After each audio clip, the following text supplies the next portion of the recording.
This is Harry Gines, the first black man of reparations in U.S. history. Case number 9910-255. Today we bring a presentation, part 4 of Bringing the Dead to Light. A presentation in which I give all honor and claims to all women of the world. It may seem biased that I continue to bring issues only or mainly concerning African descent. Well, in time, if we can keep going with these presentations, you will be saying that it's not biased, because I do have other films that will show a complete picture or a different picture as how eras once was, which once was never included the black woman. Even in Reparations, as you've seen in the Port Royal film that I was presented to you last time, it was part 3. It showed you that the only consideration was the black man when it came to Reconstruction under the Port Royal experiment. It showed you that only thing that was of interest in trying to bring some form of Reconstruction only focused on the black male. So with that being said, today we will not be able to have a double feature, because I had all the intent to do a double feature. But what I would like to do is to show you a canister. And this canister, coming from Time Life, has a very interesting film that can be found on YouTube.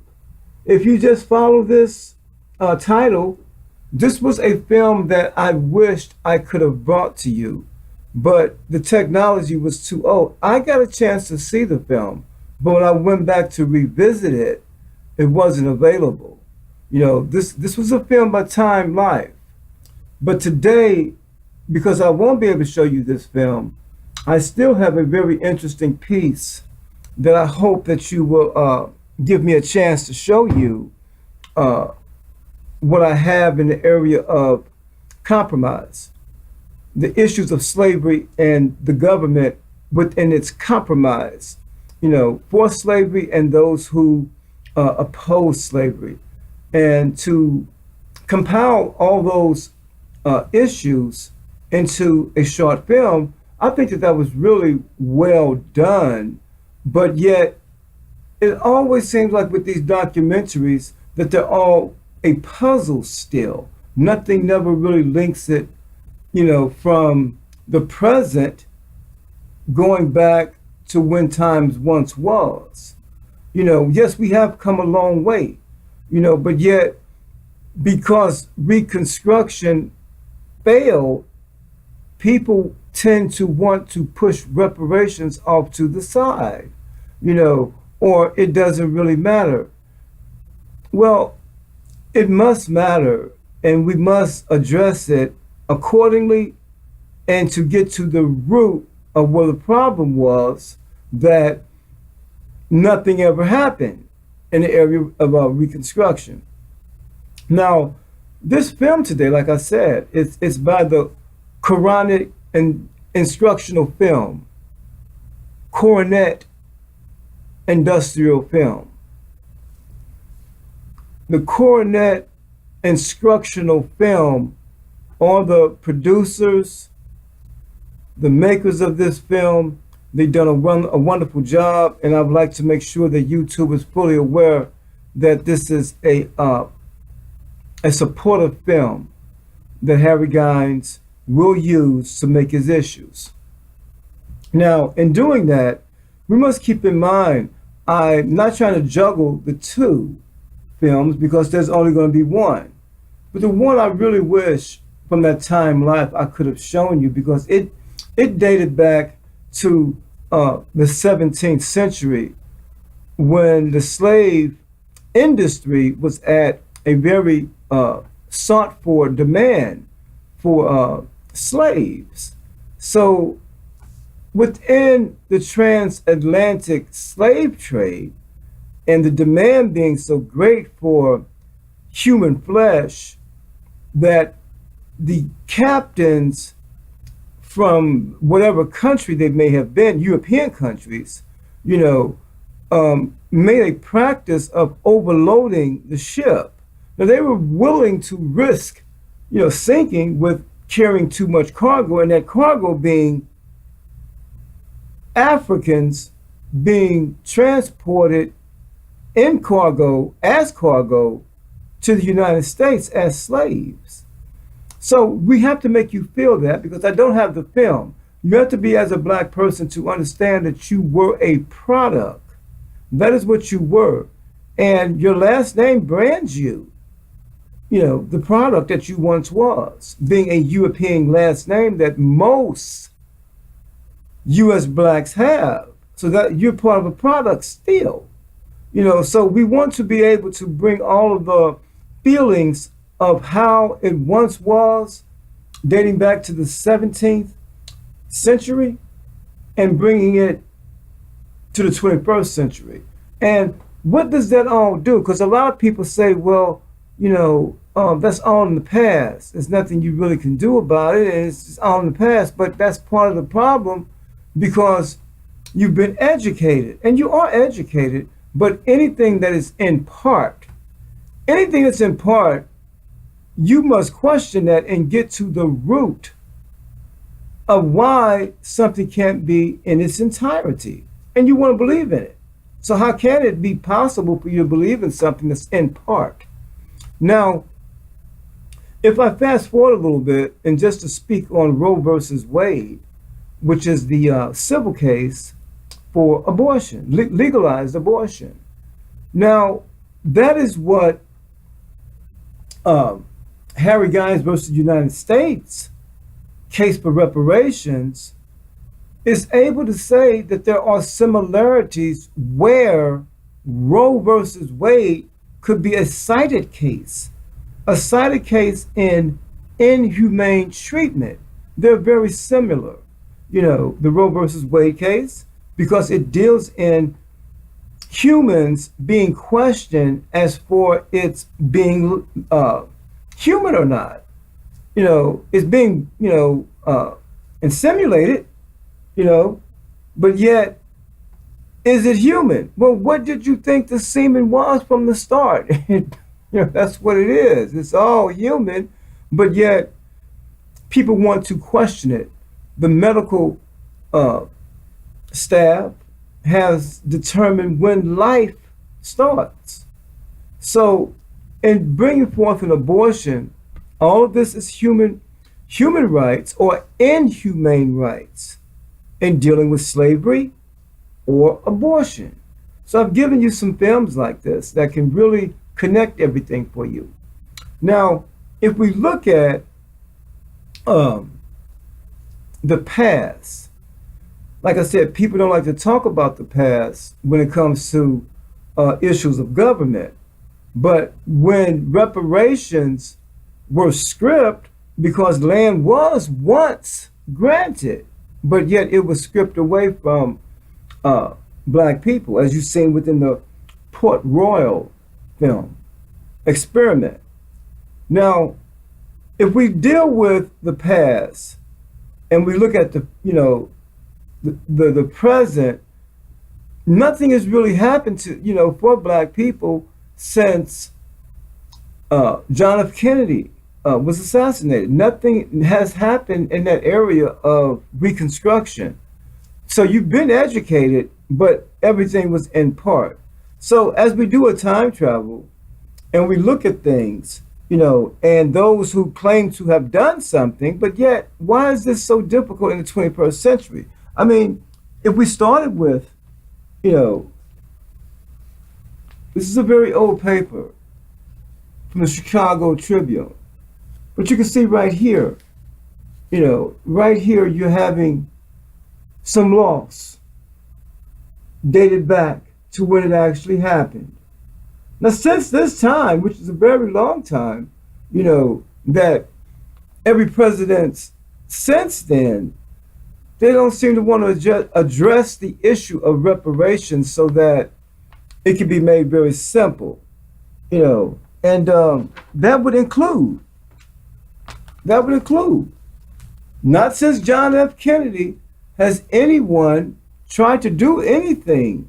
And President Obama, former President Obama, has admitted that he done very little for the inner city, the inner city urban blacks. He done very little for them, So with that being said, you have John F. Kennedy, you have, former President Obama, all these opportunities, to decide what's human, and what's rightful, but yet nothing never happens. Okay, even if we went back a little further, as you look at this next page, it could be really controversial. It's a controversy that could it be that any jealousy amongst the jet set when you look at this article? Because again, we're right now in the present. This would be still a 20th century article, but yet it's an advertisement. But I want you to look very closely. Look very close to this. I'm going to bring this as close to the screen as I can. Everybody recognizes these two gentlemen. There's two gentlemen in this, very distinguished, and you can see these two gentlemen very clearly. As for who they were at that time, this, I assure you, is Donald Trump. And in the back, if you look at their hair, hair is something of a feature that, it's like an identity. Hair is an identity. They can identify you by your hair. So if you're looking at that gentleman in the background, that would be John F. Kennedy Jr., who is no longer with us. So he is fitting in bringing the dead to light. To have this captured moment in a photograph of these two distinguished icons in the same article. This is what they were about. This was the jet set. This is how they once was. Might still be, but let me show you the front cover of that, because cover is very important, and this would be the cover of that. There's no spam here. It's all being known that that's where they appeared. They appeared in this edition of Playboy as an advertisement, okay? But yet still, to show you, if you check the dates of that article, if you check the dates of it, but yet it's still, where's the, this is a Playboy. We're gonna cover it. I don't know where she's at these days, but you may remember her. Anybody remember Jane? This is Jane Kennedy. And they weren't related, but yet she does have a Kennedy name. Okay, yes, she does. So somewhere in her lineage, it could be. What else are you supposed to look at? How do you get the name? But this is Jane Kennedy, and she was really on top of her game back in the day. She was the hottest thing in the motion picture industry, as well as the magazine industry. This is Jane Kennedy. But now, again, the name Kennedy is something that, you have to kind of be sure of, because again, you, as an African American, your name dates back to some slave owner, okay? And I'm only saying that to say, once again, it's the same article, okay? It's the same article. I can show it to you. It was very popular. These were very popular men. Two different articles, two different, to have a Kennedy and a Trump in the same article. That is really saying something, especially if there's any animosity or jealousy amongst these two articles, You know, I mean, John F. Kennedy no longer around, but yet Donald Trump becomes the successor to the nation. You know, I'm not trying to put any conspiracies out. I'm just simply saying this is a very interesting time travel with these two gentlemen to be captured in that moment. That's very, very important, you know. But as you look at it, going back, you know, John F. Kennedy is somebody who, if you really got to the origin would be this edition of 1963. You want to make sure that you have all of your ducks in a row so that you can show that nothing has happened since this man was assassinated as far as the inner city of the black community. Nothing's happened, you know, and it came so close, you know, until, you know, these type of men back in those days, we want to really show how it once was. They're gunning each other down, you know, man trying to get to, you know, one jurisdiction to the next, can't even be transported. That's Jack Ruby. Jack Ruby took out, you know, the president's assassin. You know, so a lot of things going on back then, you know. So whatever happened to Jack? You know, Jack Ruby. You know, it's very interesting how some people just disappear, they become invisible. You know, never any type of, you know, conversation about Jack Ruby. That's interesting. I don't know if he's dead or alive. I don't know. This is a presentation to bring the dead to light. That's what this is about. You know, because if you don't have a strong foundation up under you, and you're calling yourself trying to get reparations, you know, you need to have as strong of the law up under you that says that you're entitled to something, you know, and how much suffering have you had in between? There's an attorney, I believe his name is Benjamin Crump. Benjamin Crump, one of his famous quotes was, you know, that there is a continuous pattern. So that is what I'm trying to bring today, showing a continuous pattern of nothing being done as far as the inner city African descent communities.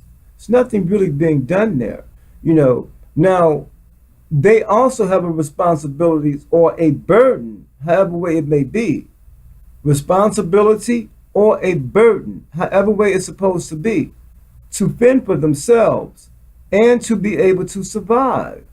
You know, that must be understood. You know, when you leave a person with very little, you know, to have hope of being compensated for being wronged. You know, this is about reparations also. You know, so they have little to fend for themselves. You must get more into the law and that lineage and the thinking that you have that something in the past can't help you. I will show you this film, and hopefully in showing you this film of all the issues of government and their compromises being compiled into one film. But like I said, these documentaries are all like a puzzle. You see, if you would have had the film that I wanted to show you about the insurance issues of the transatlantic, it became fraud. That's what happened. I mean, is it human or is it inhuman? Everything about it became fraud. You see, fraudulent acts of overloading the ships of slaves. It became a practice because, like I said, they knew sickness, illnesses, fatalities, all of these things would occur in transit from Africa to the United States. They knew this, and they wanted to thin the herd out so that only the best would survive, get a better price. You must think of yourself as a product, and you bearing the last name of your former slave master, feel that. Feel the brand of your name and the link of everything from the transatlantic cargo of inhumans, not humans, inhuman. You're inhuman. Same as doctors today determine life of a fetus concerning Roe versus Wade being inhuman. They determine that. Yes. Now feel all that. As we in this time travel, you will find what is important in putting a petition together. If you look at it, just look at it, you'll see how you can show it. The injustice of a continuous pattern. That's not hard.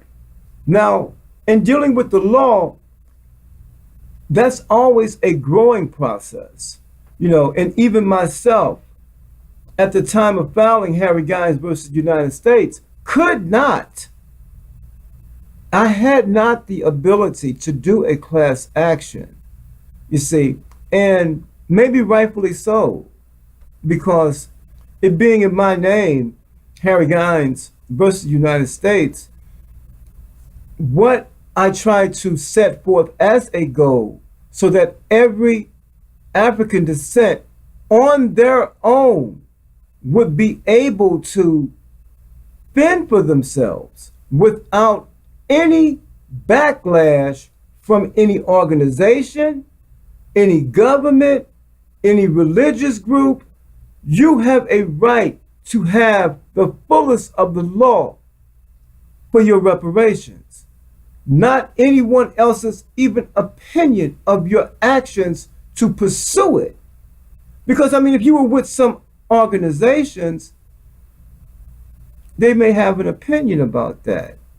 You see, that is why it's important in Harry Gines' opening presentation or opening statement to the petition that I had declared clearly no affiliation to any political parties of government, no social parties of, affiliations, initiations. I made sure of that you can't label me with that, because this petition going to the United States Supreme Court was pure, so that everyone on their own would have to fend for themselves. You keep sitting around trying to look for some type of savior, or you're looking for some group to rise up and make it better. No. You won't have any of those as excuses, because you're capable. Yes, you are. You are educated to an extent. Your education might be in part. These documentaries bring things in part. I am trying to link everything together so that you will have no excuses to know how to enter the lower court first. That is what you must do. The lower court. It's a long path making it to where I had to go so that you would have it easy.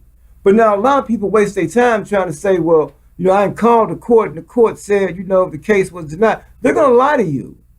No, they're going to lie to you. And I can even prove that in one sheet of paper. The court would not waste their time notifying all parties. That is what I done. I made sure of that. All parties were notified in Harry Gines versus United States. That was done. The court wouldn't waste their time on pursuing, allowing the case to go forward just to deny it. You see, there would have to be some litigation in between that. Even in your own psyche, you would have to understand that. Why wouldn't they just deny it before all that? But you want everybody notified? Yeah, that tells everybody that the case did move forward and the writ was granted. I can show you that one sheet of paper. But now, with that being said, I want everybody to know a recent discovery. I was on social media, and in the community, that's what we call a community, the ones who we often frequent with. You know, I'm often inspired by many out there, but this particular woman, I'm not going to name drop, I don't want to cause no problems, but she really inspired me in a way that she wanted my goals to be explained. Well, I'm doing my best to explain it, but when it's all said and done, make sure you understand. You, as an individual, you could do the same thing that Harry Guines done. I say done. Some type of action on every individual part. No, ain't nobody come to save you. You see, that's not going to happen. I just showed you the path. Dating all the way back to John F. Kennedy, and the only thing between John F. Kennedy is Lincoln. Nothing has been done in the inner city. The Reconstruction failed back in the days of Lincoln. So, you've been on your own trying to survive within an economic sense, but in an economic sense that has not been favorable for you as an entrepreneur. You've only been favorable as a laborer still. That's how you've been played.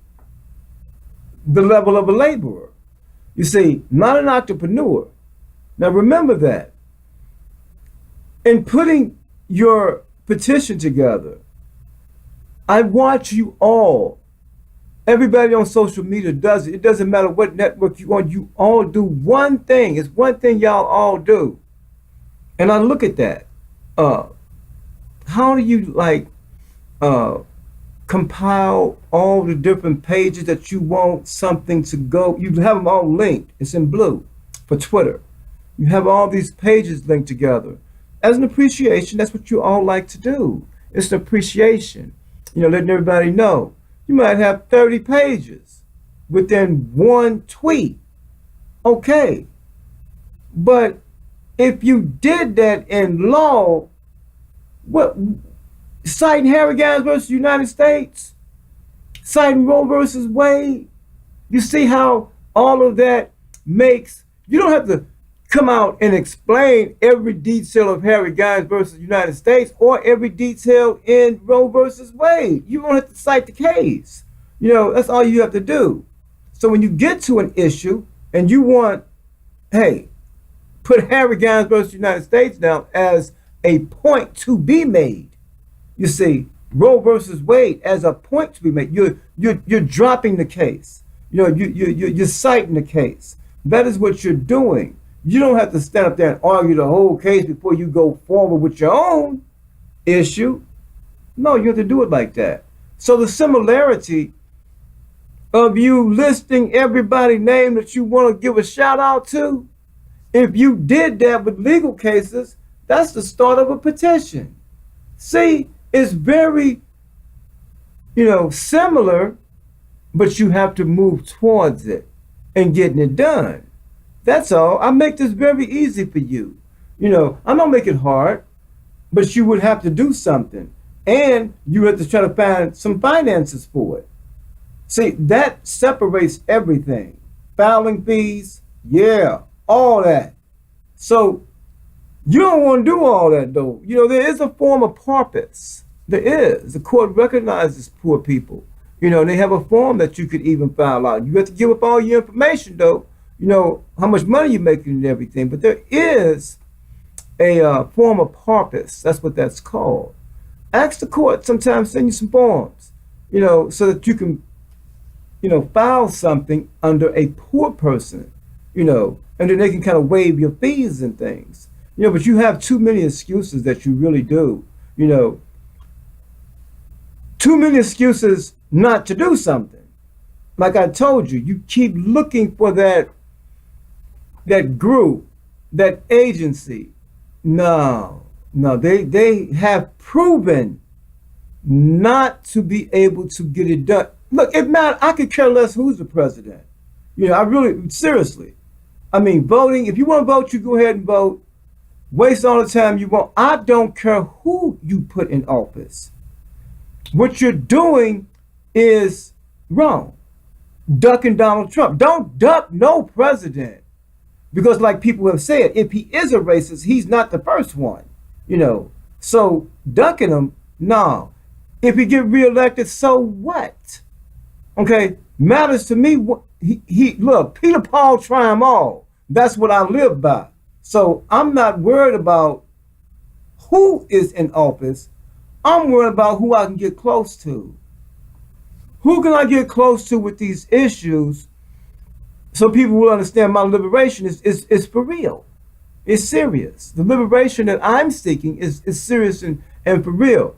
Y'all want to sit back and hope somebody can roll the dice and hit a 7 so you can get a check.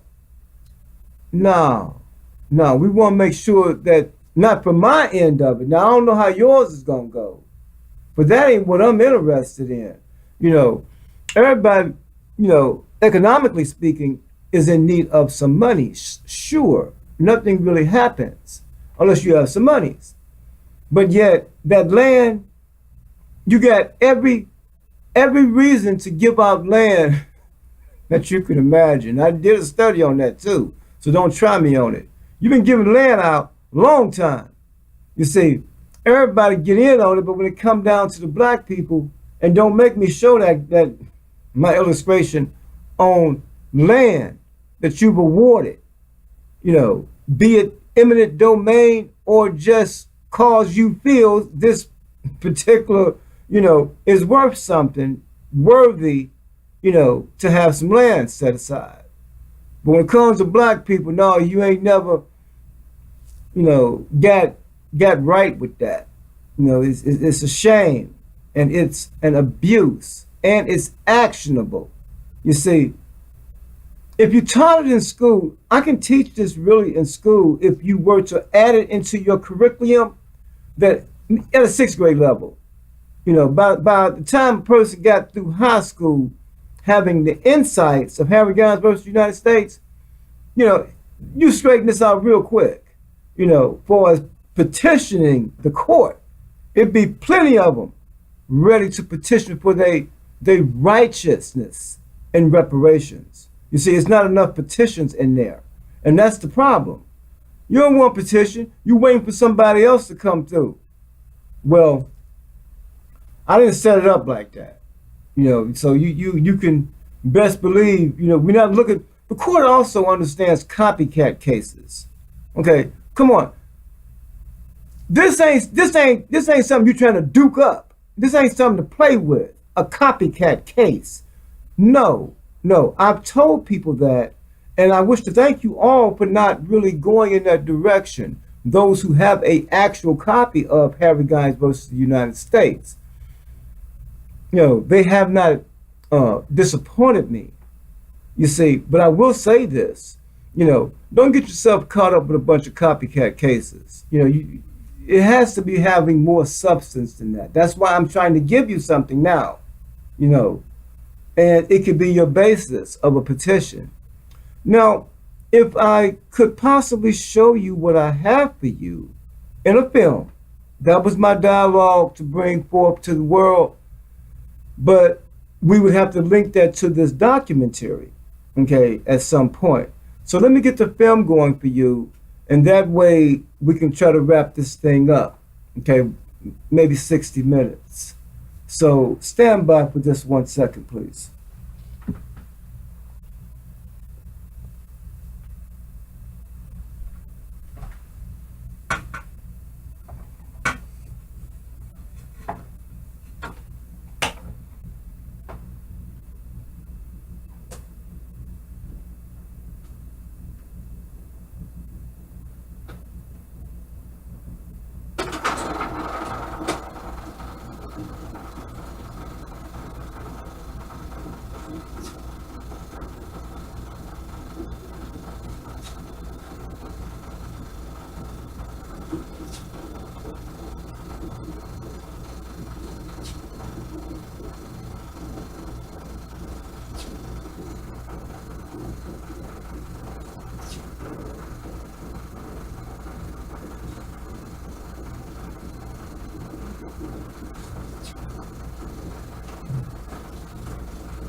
States.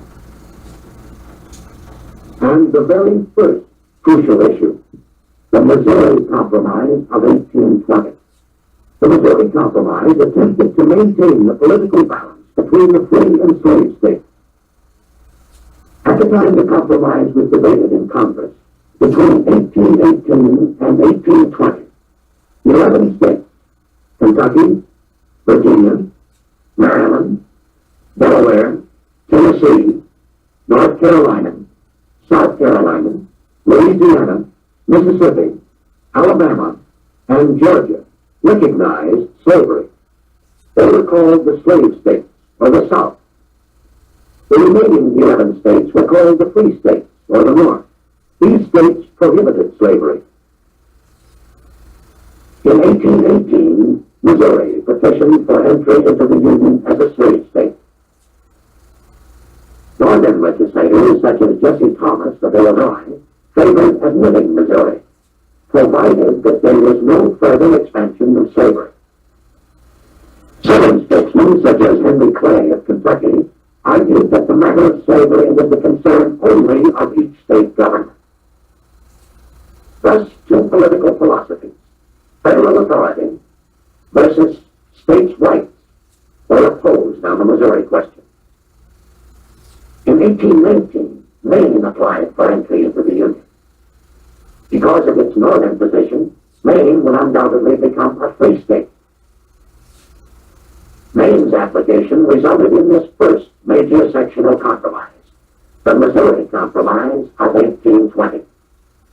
Two bills were passed in Congress. These bills of the Missouri Compromise admitted Maine as a free state, Missouri as a slave state. Closed to slavery was that portion of the Louisiana Purchase north of the parallel 30.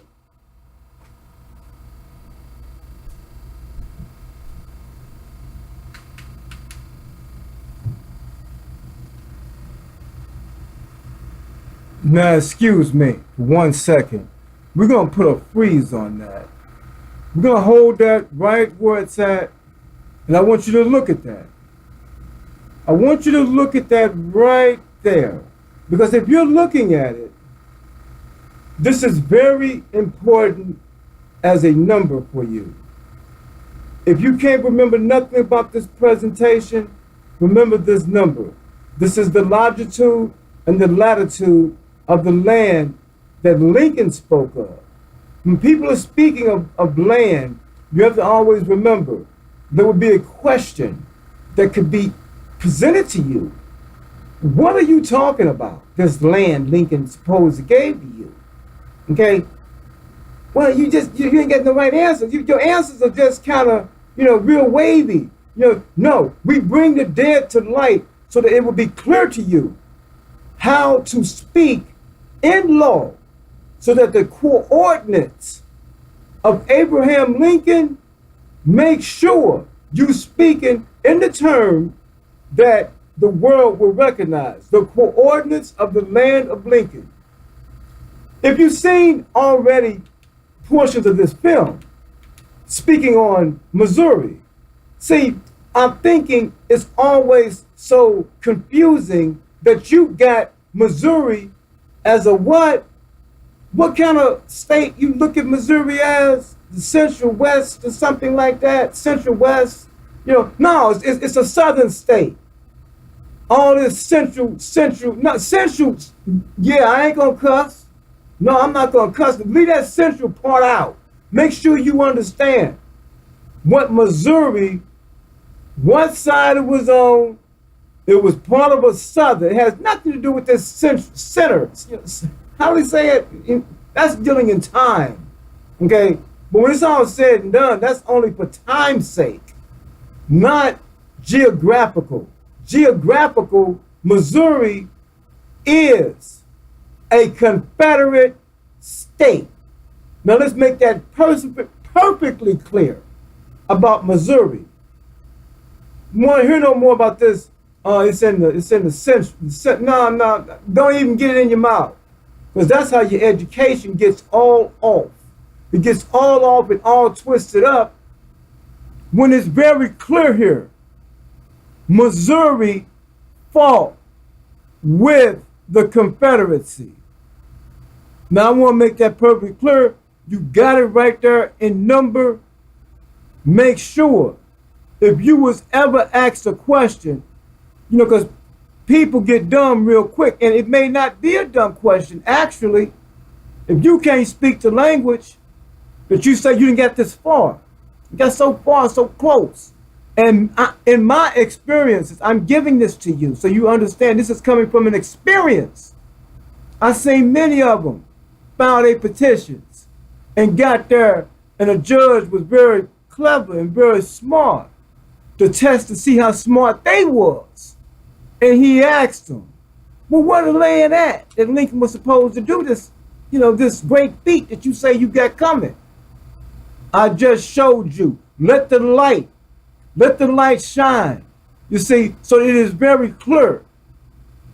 You know what you're talking about when you get to where you say you're going. Don't get to that point. I've seen many of them. They were real smart until they ran into that judge who was just a little bit smarter and a little bit more experienced, and made them have to backtrack on something that they left behind.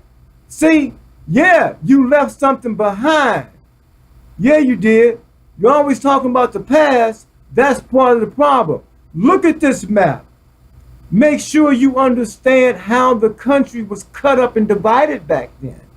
You see, so when you're speaking of the time of Lincoln, this would be the time and the era and the legacy of slavery that they taught in geographical measurements to know, kind of like the globe. Remember, some of y'all may not remember a globe in school, and you see all those horizontal and parallel lines. Yes, that's the longitude and the latitude of the world. These numbers are recognized throughout the world. You don't have a globe anymore. You have Google. Okay, you got Google. That's what you got. Now, as long as you got Google, and I told you before how Google will do you. Google and these other networks will give things in part. If they're giving you something in part, question it. You see, because even in your schooling, they ain't gonna talk like this. I have to make sure that the next generation don't push everything from behind away. You see, because if you keep doing that, thinking that everything has to be in the forefront, it doesn't work like that. You have to have a strong foundation up under you.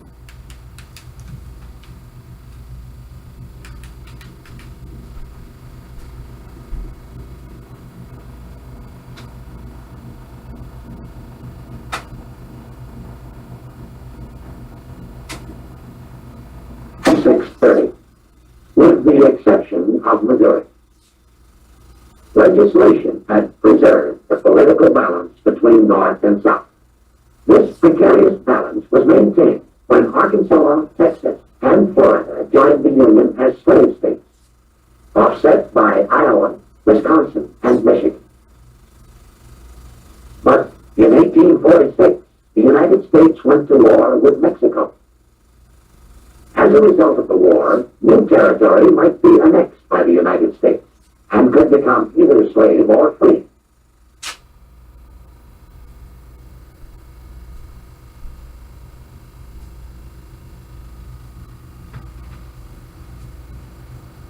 Here we go again. They dropping it, but not really giving you details. See, you'll get most of your information like watching a John Wayne movie or something. That's how you look at it. What did he just say? Got into a fight with Mexico? Got into a war with Mexico? You dropping it. That was real slick. How you said it, but it's in part. Remember the Alamo. Remember that. Because people really don't want to speak about the Alamo. The Alamo was when the Mexican army actually won. Yeah, they whooped them rebels down there.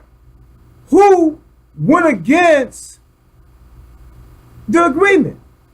Mexico only wanted to enter into the agriculture business, and they were impressed with the United States or the white man, how he was able to be an industrial leader. So they had land, and they wanted to exchange. They wanted to do an exchange.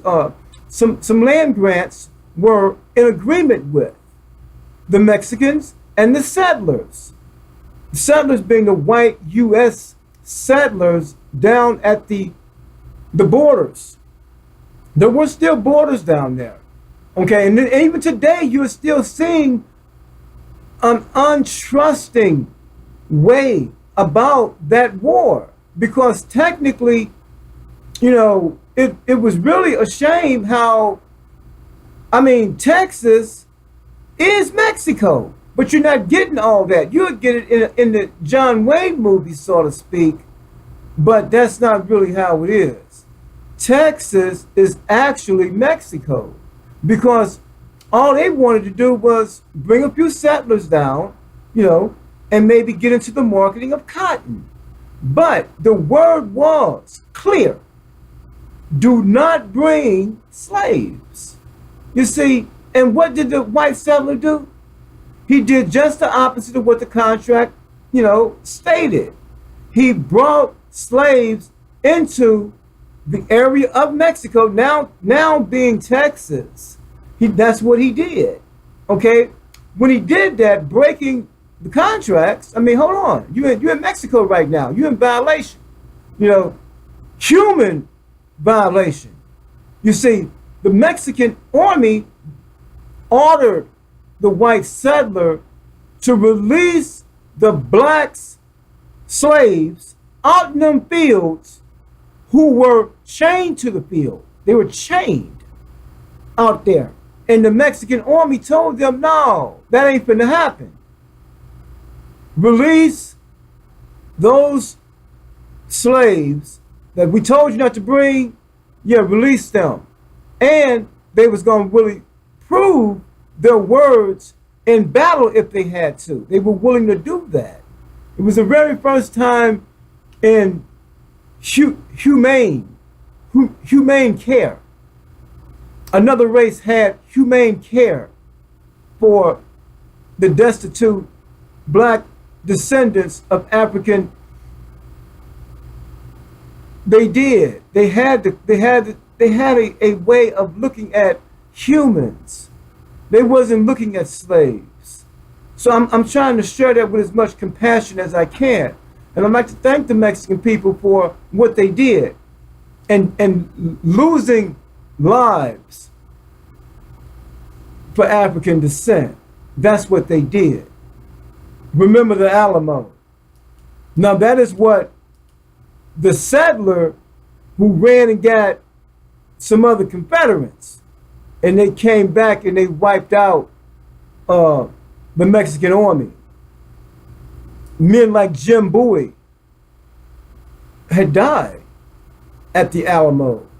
Yes, they were great. Sam Houston. You know, these were great leaders back in that time and era. Actually, Dred Scott, around that same era, was having some issues in the United States Supreme Court about his freedom.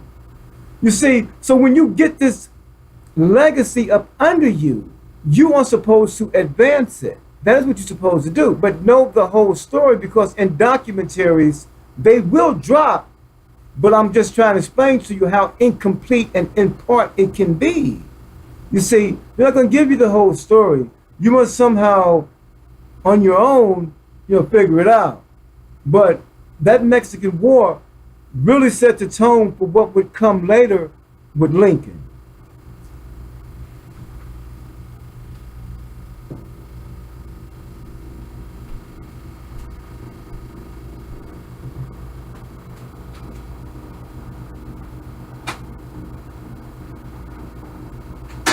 This area became the cause of the second sectional issue. A proposal to prohibit slavery in any new territory gained by the United States was made by David Wilmot of Pennsylvania. His anti-slavery proposal, known as the Wilmot Proviso, stirred public opinion. Southerners argued that the Wilmot Proviso would upset the political balance in Congress. People of the South were afraid the proviso would give the North control of the Senate.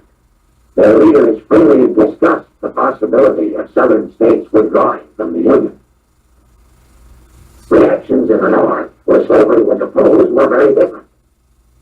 Here, people proclaimed their support of the Wilmot Proviso. Could Congress, meeting in Washington in 1849, reach another compromise?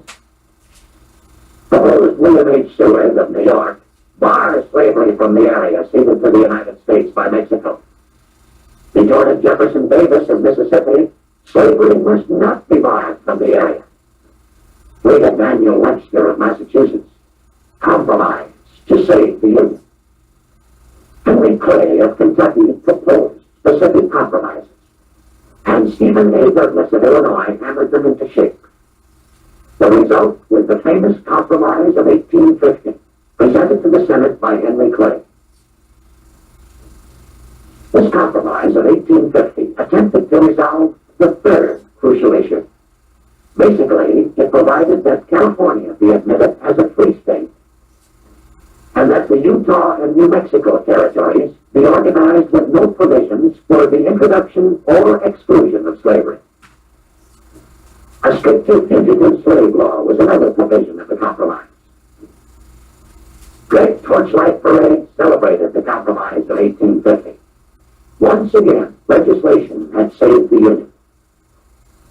But the differences between North and South went deeper than the issue of slavery. The Southern states had developed an almost purely agricultural economy and way of life. The climate and soil of the South were excellent for crops such as tobacco and cotton, crops which require extensive hand labor.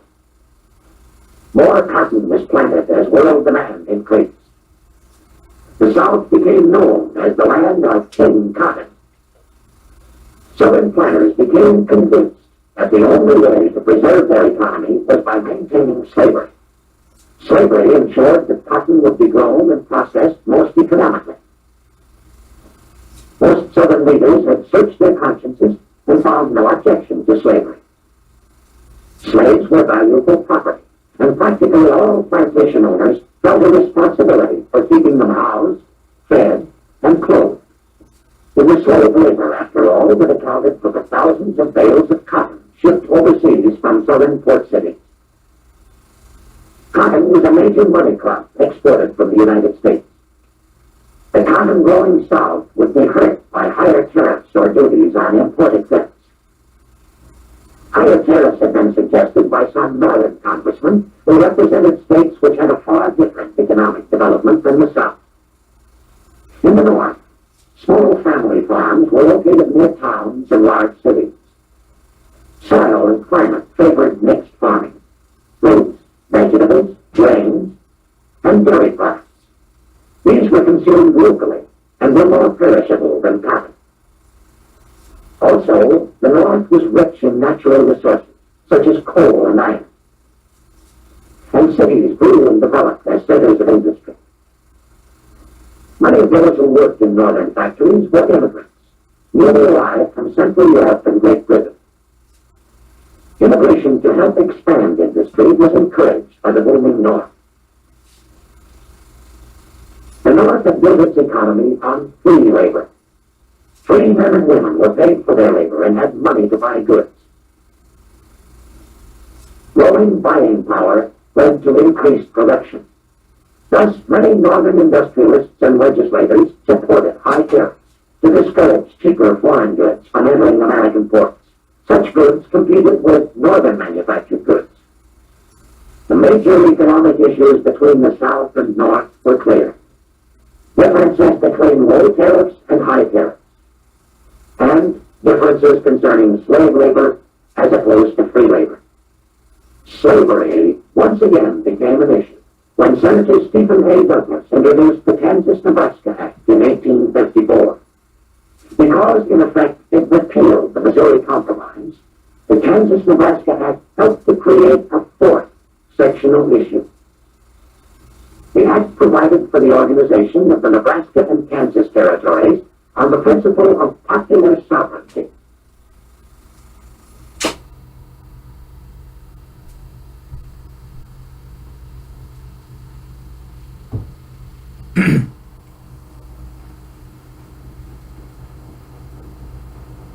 Now, I want you to pay real close attention to that Nebraska, Kansas, and it also extended into Colorado also. That is a key point that Harry Gines versus the United States had his petition granted on. So, with that being said,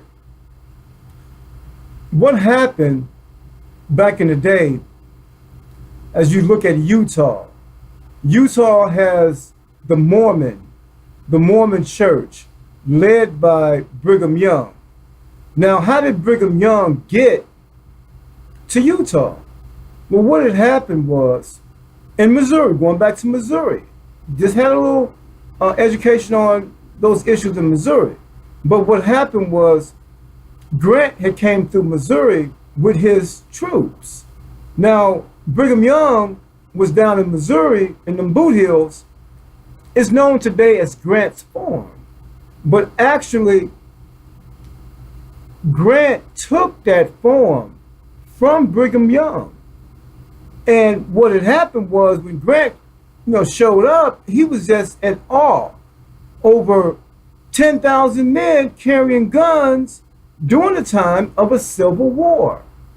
Now, he didn't know how to deal with it. Really, he didn't. But yet, the Mormon are a peaceful people. They are very peaceful.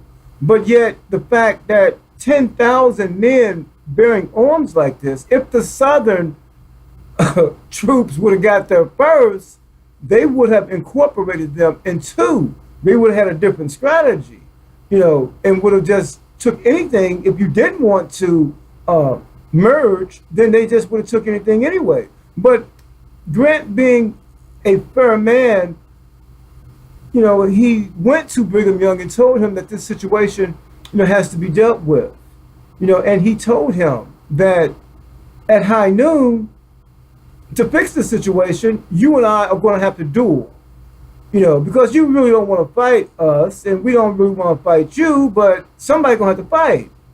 And at noon, next day, you either going to have to duel with me, or either you're going to have to move out.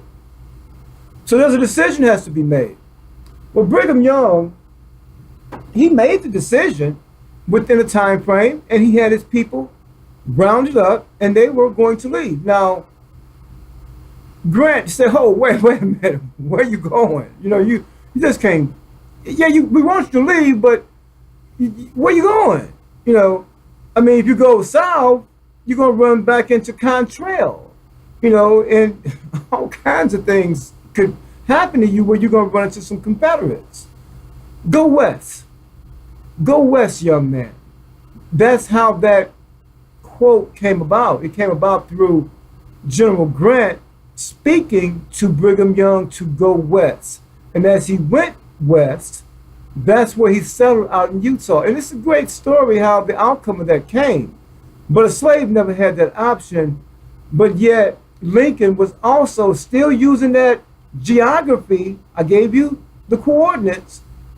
And that is the same path that Lincoln sought to colonize, in the same path that Brigham Young went earlier. Brigham Young set out going west, and Lincoln was going to colonize blacks, because again, you have to look at how the map. See, these maps are very important, okay, because the country wasn't designed the way it is today. So looking at something and trying to bring something into court today, and not having this type of a map, this type of geography, with coordinates in detail explaining where was Lincoln talking about. So that question, again, it must be very clear, even through Brigham Young, through Nebraska, Kansas, and Colorado. These are the lands that Lincoln was setting forth. So we want to be able to answer that question very clear. It can never be any questioning you and not having the right answer to give. I can't allow that. You know, the generations that are beneath, I'll be 62 real soon. So, you know, you under me, the way you are, I have a duty as the first man of reparations to continue searching for someone to continue the legacy, the path for freedom as Lincoln set forth.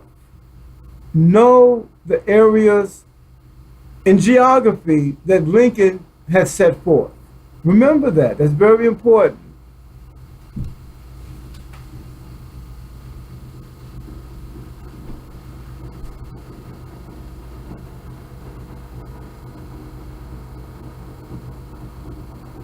Popular sovereignty meant that citizens living in these territories would vote their territories free or slave.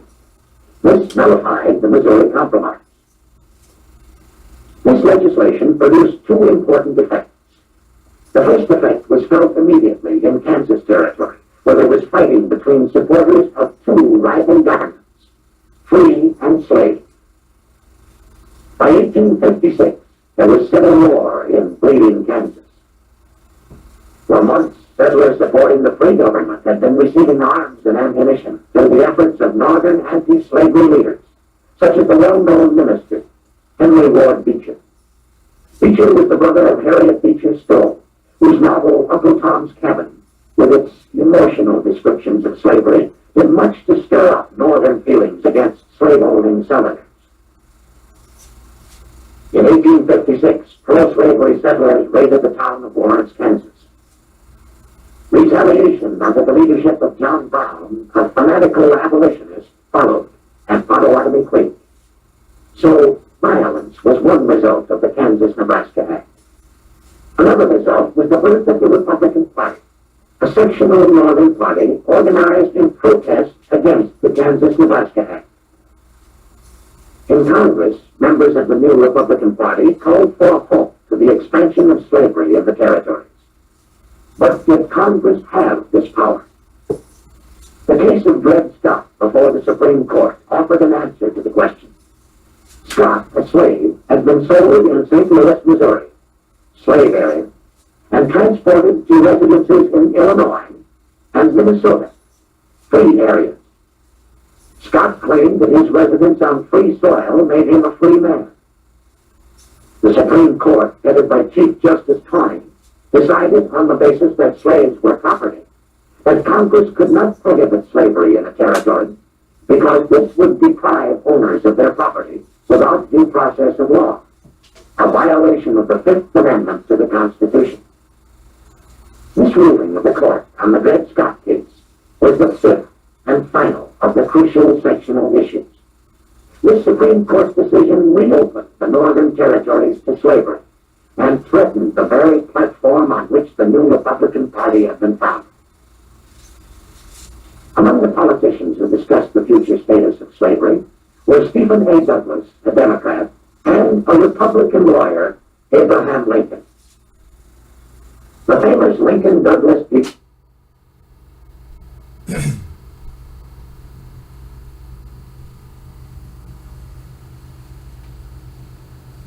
Now, again, that part is true about Dred Scott.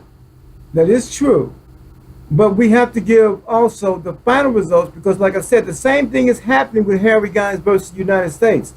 Everyone wants to look at Harry Gines versus the United States as something being denied by the courts. Hold on, just please bear with me, because you just heard Dred Scott case being denied. You heard that. That is true. But when you file a petition within the U.S. Supreme Court, it becomes part of the Supreme Court history. So in some cases, it's always better to be granted the writ of certiorari.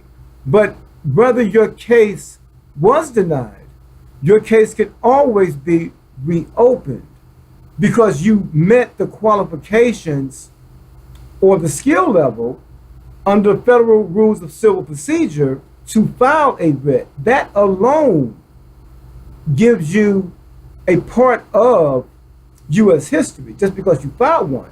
To have it granted, that would put you in a totally different league, or a different level if it was granted. Mine was granted. Dred Scott was denied. At some point, it was reopened and approved. Now, he was on his deathbed by then, but we do want to make sure we understand that it was once denied, reopened, and at the time of the Civil War, it was made known that you are a free man. The Civil War was already in progress, and they wanted to let him know that his petition for his freedom, before he died, he did know that his petition for his freedom was granted by the U.S. Supreme Court. So we want to make sure that everything is not just dropped as being denied. These documentaries, they are good at some point, but at some point, they're always in part, you see. And we know Dred Scott case had been approved. But that word, remand, and repeal, be very careful with those words, because civil cases, like you see with Roe versus Wade, is often revisited and then being denied, reopened, and denied.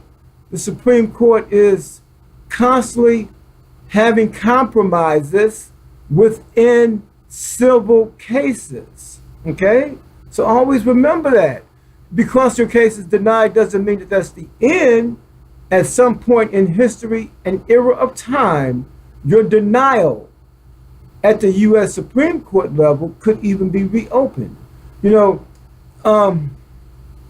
biggest part of that I'm trying to get at is the 13th Amendment passed in Congress by Abraham Lincoln.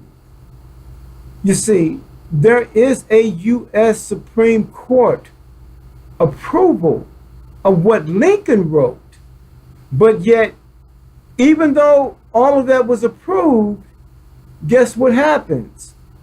The next president, Andrew Johnson, comes and does away or repeals the 13th Amendment that Lincoln wrote. Now here we go again, something being denied. Something being denied that once was the law of the land. Here come Andrew Johnson repealing what Lincoln wrote and then implementing only parts of what Lincoln wrote as what we see today. That is very important to understand. Andrew Johnson is the man to point the finger at. Andrew Johnson. He's the one that got in there and done away with the legacy of Abraham Lincoln. And today we accept all of that repeal. But like I just told you, when something is repealed on one hand, it could still be brought back because it was once approved. It's always an argument there that once was that can come back to the forefront. And Andrew Johnson, former president, we're bringing the dead to light, is the president to point the finger at as far as the condition of what black people are today. They repealed it, but yet it can be repealed again. All you have to do is stand on what Lincoln wrote. I cannot give you Harry Guys versus the United States without your recognizing how something has been passed that was bogus. Anytime you have the law being ambiguous, And I'm declaring the 13th Amendment as being ambiguous. Ambiguous is something in law that has a dual meaning. Any law that has a dual meaning must resort back to its original law. And the original law would be what Abraham Lincoln wrote. Ambiguous laws would be also, as you see, the Black Code laws, Jim Crow laws. You say you have the 14th Amendment or the 5th Amendment and all like this, but yet you have Black Code laws and you have Jim Crow laws all at the same token. All this is going on at the same time. Somewhere, such laws became known. Someone made known that Black Code laws, Martin Luther King, that Black Code laws and Jim Crow laws were ambiguous.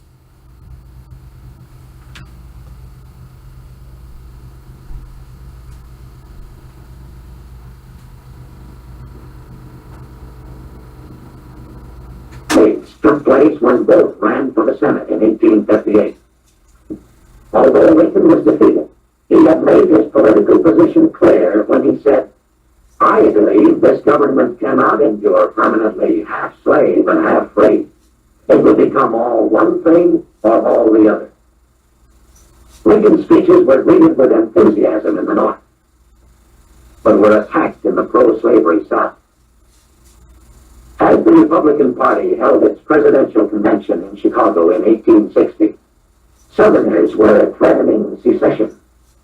Both sides intensely watched this convention of the party pledged to prevent the further expansion of slavery. On the third ballot, the convention delegates nominated Lincoln as Republican candidate for president.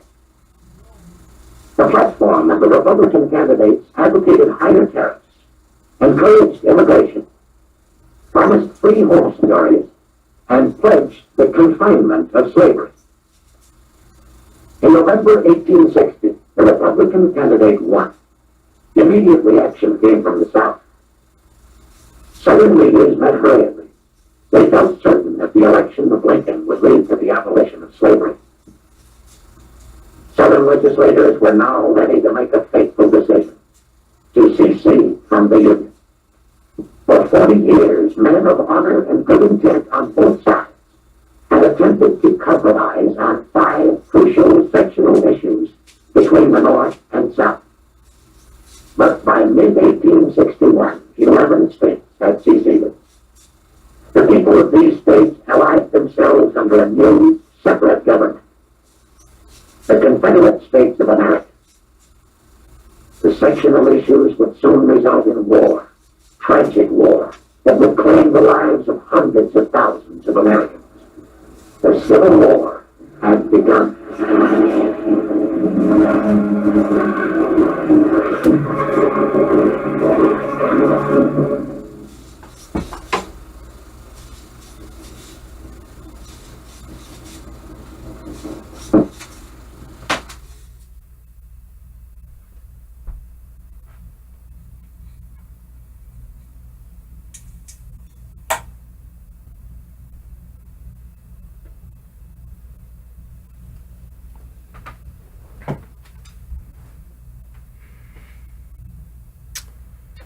Well, that's going to conclude part 4 of bringing the dead to light. Now, that took a lot, and I hope that you can take your time with it, and go back and really see just how intense reparations really can be. Again, this was all about women's rights, and under the Port Royal experiment, you didn't have anything. It was all about the black male. So I just want you all to know that's not going to happen.